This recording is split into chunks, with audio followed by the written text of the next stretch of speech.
ওরে আর ঝগড়া করিস না, থাক না, ও তো একটা প্রাণী এসেছে।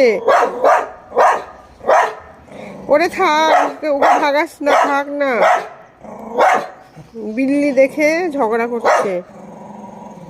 বিল্লিটা এসে সুন্দর টবের মধ্যে বসেছিল, আর ওকে দেখতে পেয়ে সমান ওকে তাড়ানোর জন্য লড়ে পড়েছে একেবারে। আমার জায়গায় কেন এসেছিস তুই?